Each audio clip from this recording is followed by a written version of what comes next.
Assalamualaikum warahmatullahi wabarakatuh. Halo teman-teman, di video kali ini coba kita bahas tentang sejarah lagi ya teman-teman, yaitu sejarah kelam krisis tahun 97 atau 98 ya. Sehingga ketika nanti kita nggak berharap ya krisis tahun 98 terjadi, tetapi sebagai seorang apa yang sangat bergantung pada kondisi ekonomi ya, sebagai investor yang kecil-kecilan retail dan di dunia saham kita harus punya planning A, planning B ya. Bahkan dalam kondisi yang paling parah pun kita harus bersiap-siap ya. Karena kita nggak tahu ya teman-teman apa yang akan terjadi ke depannya ya.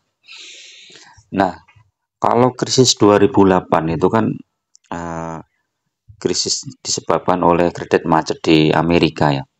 Kemudian investor asing menarik dolarnya besar-besaran, kemudian ada spekulan juga yang memborong dolar sehingga rupiah terpuruk. Terus IHSG juga termasuk berat, yaitu turun banyak banget IHSG. Nah, krisis 98 ini lebih parah lagi ya teman-teman ya, karena memang hampir semua Asia terkena dampaknya ya, bahkan mungkin dunia ya. Jadi krisis ekonomi tahun 98 itu bermula dari krisis mata uang di beberapa negara Asia ya, seperti Thailand, termasuk Indonesia ya. Ini bermula dari Thailand meninggalkan kebijakan nilai tukar tetapnya terhadap dolar ya pada Juli 97 ya. Kemudian kebijakan tersebut membuat banyak perusahaan menjadi gagal bayar karena nilai mata uang yang melemah. Krisis menjalar ke negara-negara Asia Tenggara termasuk Indonesia dengan cepat. Fondasi ekonomi Indonesia dinilai keropos karena sistem perbankan yang buruk serta besarnya utang dalam dolar ya. Saya nggak tahu ya utang kita itu dalam bentuk dolar sekarang berapa jumlahnya ya. Kalau lebih besar dari saat krisis 98 ya, itu berarti berbahaya teman-teman. Jadi krisis menjatuhkan nilai tukar rupiah dari 4.650 dolar tahun 97. Bahkan sebelum 97 itu sekitar 2000-an ya dolar itu. Menjadi 7.000 pada akhir November 98 ya. Jadi naik hampir 2 kali lipat. Bahkan di pertengahan 98 sempat anjlok sampai 16.800 ya. Nah, sekarang rupiah itu sudah 16.400 ya. Jadi apa yang harus kita persiapkan ya kalau kita benar-benar menghadapi masa seperti itu? Tahun 98 itu sudah ya, bunga deposito ya. Bunga deposito itu tahun 98 kalau nggak salah sampai 60% teman-teman. Nah, kalau bunga deposito aja 60% ya habis ya. Bursa itu habis ya. Tapi nggak tahu bursa itu tahun 98 seperti apa ya. Bursa efek tahun 98.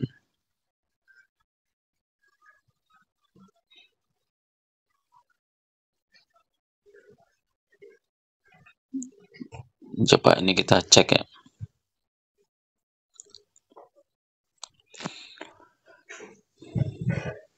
Pasar modal pelemahan mati suri dan kembali berdetak di zaman Orde Baru. Sayang krisis ekonomi 98 kembali menghantam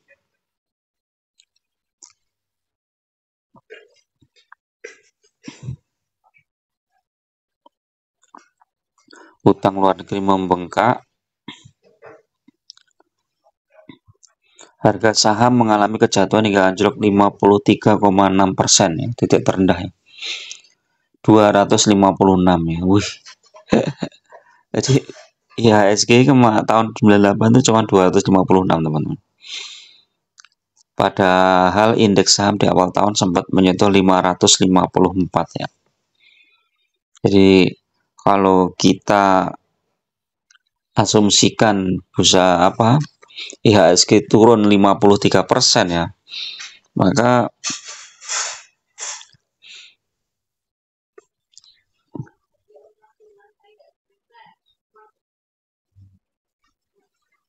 berarti bursa itu turun di 3.000 ya. Kelas 98 ya. 3.000 ya hampir sama dengan krisis saat COVID. Jadi dekat 3.000.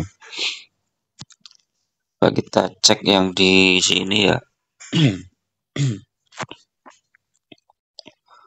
Di Mirai.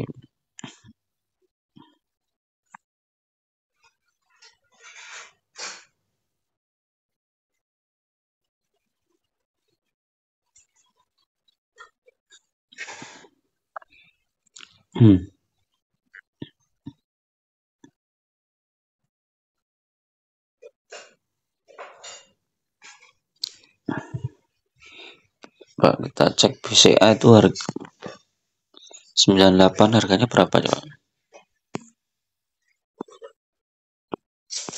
Ada enggak ini 98? Enggak ada ya. Ini 2000 ya. Yang online tuh baru 2000 ya. Ada coba.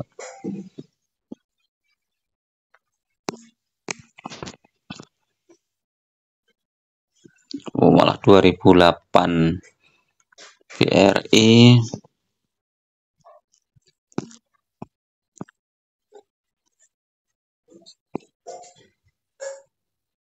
2000 juga.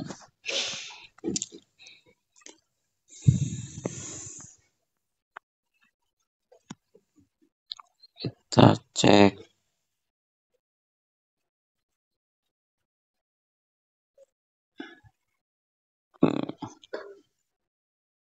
Nggak tersedia sayangnya nih ya. 5 tahun hilang semua.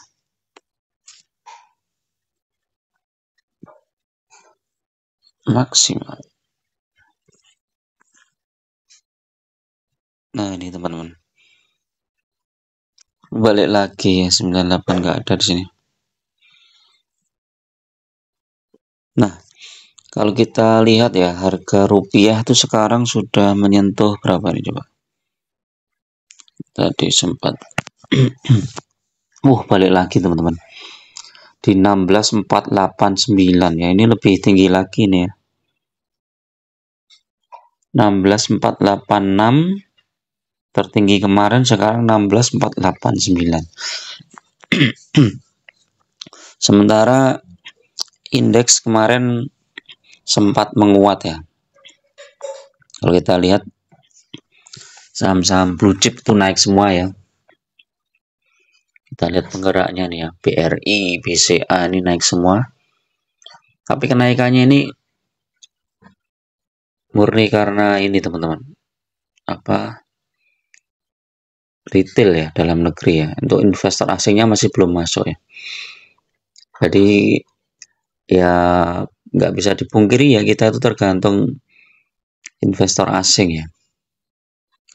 Kita cek ininya ya, analitiknya. Wih, bulan Juni itu, Mei, Juni itu merahnya banyak banget. Hijaunya cuman berapa kali? Bulan Juni itu hijaunya 5 kali ya. Sampai tanggal sekarang tuh hijau 5 kali. Bulan Mei akhir itu 1 kali. Nah, asing masih sell, masih jualan di BRI, BCA jualan. Nah, BCA asing mulai masuk ini ya. Kita cek BCA.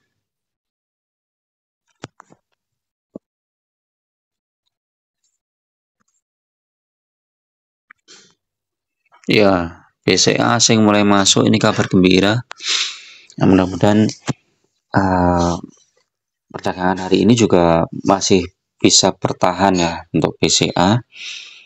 BMRI coba kita cek. BMRI udah masuk juga dikit. BRI yang belum. Oh, BNI belum, BRI juga belum. Hanya BCA ya yang asing masuk. Coba ada asing udah masuk belum? Ada asing masuk, PTPA,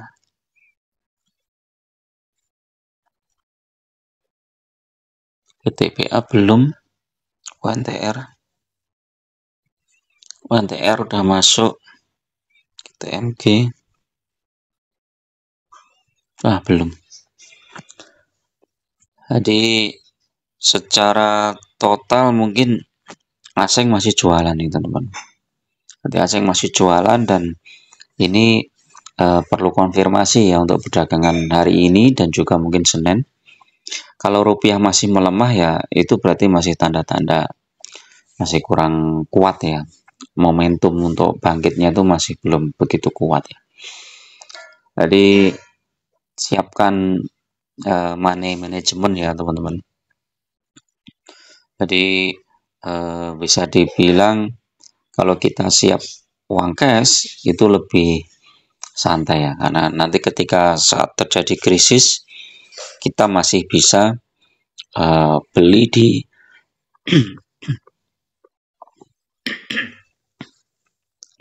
beli di harga bawah. Nah ini coba saat krisis COVID kemarin itu dari 6.000 turun ke 3.900 ya, turun 2.100 poin ya. 2.100 poin dibagi 6268, bentar, 6268 dikurangi 3937 dibagi 6268 ya, SG turun 37% ya. Nah sekarang itu turun baru berapa persen ya, 7433 dikurangi 6819.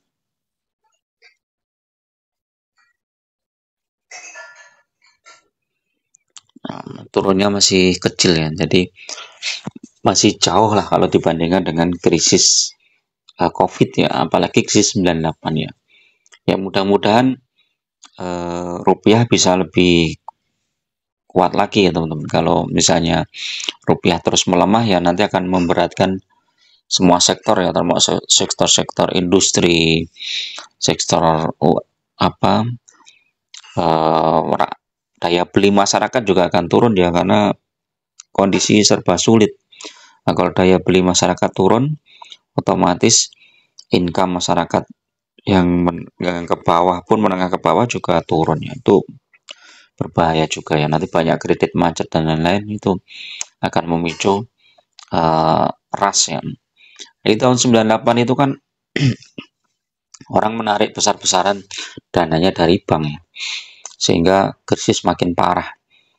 Dan deposito aja 60% ya, bayangkan deposito 60%, kalau itu terjadi ya bursa bisa hancur teman-teman ya, karena mereka akan lari ke situ, ke deposito saja, atau mereka akan memborong dolar karena dolar makin tinggi.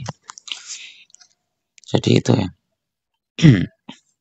Jadi paling enggak persiapkan cash lah, paling enggak 20% minimal dari total portofolio, atau lebih bagus 50% ya dari portofolio. Sehingga ketika nanti terjadi krisis ya, mudah-mudahan nggak terjadi sih. Tapi kalau terjadi pun kita sudah siap. Jadi sudah siap, kondisi paling buruk itu kita sudah siap. Nah, kalau krisis seperti ini, teman-teman pegang saham-saham yang fundamentalnya bagus, walaupun terkoreksi dalam, itu lebih tenang. Karena apa ya, kita biarkan aja dia akan mantul lagi. Tapi kalau teman-teman pegang saham-saham yang gorengan, saham-saham yang nggak jelas, itu ya goodbye aja ya, selamat tinggal ya. Makanya fokuslah di saham-saham yang fundamentalnya bagus.